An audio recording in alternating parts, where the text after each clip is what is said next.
আমি বলেছিলাম যে আমার মায়ের ক্যান্সার জার্নিটা তোমাদের সাথে শেয়ার করব, কারণ ক্যান্সারের হসপিটালে যে ভিডিও আমি আপলোড করেছিলাম তাতে অনেকে জানতে চেয়েছেন। তো আমার মনে হয় এই ছোট ছোট বিষয়গুলো শেয়ার করে ভীষণ দরকার। এতে করে ক্যান্সার নিয়ে যে আমাদের মনে ভয় আছে না, সেটা অনেকাংশেই কেটে যায়। তো প্রথমেই বলি, ক্যান্সার মানেই যে জীবনে একদম শেষ মুহূর্ত চলে এলো এরকম কিচ্ছু নয়। এখন ক্যান্সার কিন্তু ঘরে ঘরে যেমন হচ্ছে, তেমনি অনেক ট্রিটমেন্টও বেরিয়ে গেছে, এবং যদি আর্লি স্টেজে ধরা পড়ে তো মানুষ সুস্থ হয়ে যায়। আর যে কোনো রোগী যদি একদম শেষ পর্যায়ে ধরা পড়ে, তো তখন সেটা একদম ফ্যাটালভাবে ধরা পড়ে, তো অনেক সময় বাঁচানো যায় না। তো ক্যান্সারও সেরকম। তো যাই হোক, প্রথমে বলি, মায়ের ক্যান্সারটা ছিল থাইরয়েড ক্যান্সার। মানে থাইরয়েড গ্ল্যান্ডে ওনার একটা টিউমার হয়েছিল। তো কিভাবে বুঝতে পারলাম সেটা প্রথমে বলি। মা ঘরের কাজ করছিল, তো ভীষণ গরম ছিল, তো ঘামছিল দরদর করে। তো তখন মা জাস্ট এই একটা কাপড় নিয়ে এরকম এরকম মুছছিল, তো এরকম গলায় যখনই মুছতে গেছে, তো তখনই দেখছে এই পোর্শনটাতে একটা গুটি মতো পেলো আর কি। তো কেন জানি না, ওনার কিন্তু মনে হয়েছে ব্যাপারটা স্বাভাবিক নয়। গুটি যখনই পেয়েছে, মা আমাকে ফোন করেছে, বলছে দেখ এরকম একটা গুটি মতো হাতে পেলাম, তো কি করব। তো আমি বললাম ঠিক আছে, তুমি পেয়েছো যখন, তাহলে একটা ডাক্তার দেখিয়ে নেব। এবার আমরা থাকি একদম মফস্বল, একদম মানে মফস্বল বলে ভুল হবে, গ্রামের সাইডে থাকি, তো সেখানে ডাক্তারও তো অ্যাভেলেবিলিটি নেই। তো আমি পরের দিনই বাড়ি চলে যাই। পরের দিন বাড়ি গিয়ে মাকে বলি চলো, যেই ডাক্তার পাবো একটা দেখিয়ে নেবো, উনি তো টেস্টই করতে দেবেন।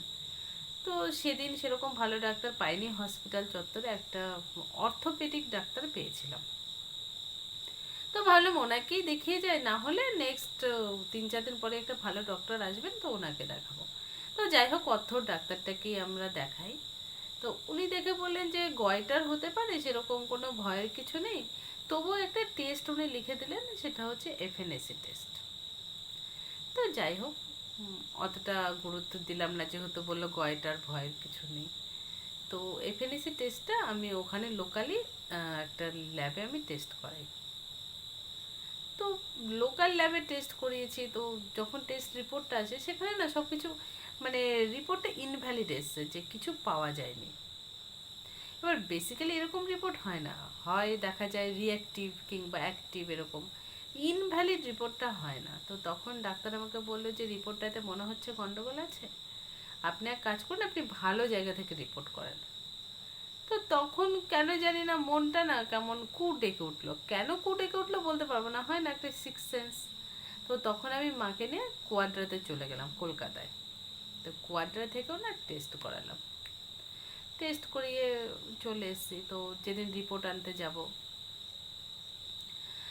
মাকে আর নিই না, আমি একাই চলে গেছে, মাকে নেওয়ার কোনো দরকারও নেই। তো রিপোর্ট নিয়ে আমি জানি ম্যালিগনেন্ট মানে হচ্ছে ক্যান্সার, আর না হলে ক্যান্সার লেখা থাকবে। তো যখন আমি রিপোর্ট হাতে পেলাম, তো দেখছি ওরকম ধরনের কিছু লেখা নেই। মনটা বেশ খুশি হয়ে গেছে। আমি ট্রেনে উঠেছি। তো কি মনে হলো, ট্রেনে উঠে আমি আবার রিপোর্টটা দেখছিলাম, দেখতে দেখতে ভাবলাম যে যেটা এসছে দেখি তো একটু গুগলে সার্চ মেরে, তো এসছিল কার্সিনোমা। তো যখনই আমি কার্সিনোমা গুগলে সার্চ মারলাম, দেখলাম ওটা ক্যান্সার। বিশ্বাস করুন, আমার পায়ের তলা থেকে না মাটিটা জাস্ট সরে গেল। মানে নিজের মায়ের ক্যান্সার, এটা আমি ভাবতেই পারছি না।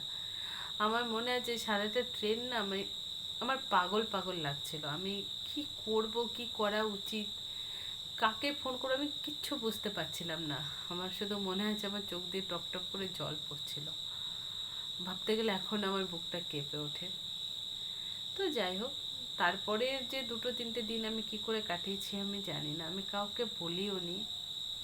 শুধু মানে মাকে তো বলিনি, বাবাকেও বলিনি, শুধু আমার এক রিলেটিভকে বলেছিলাম।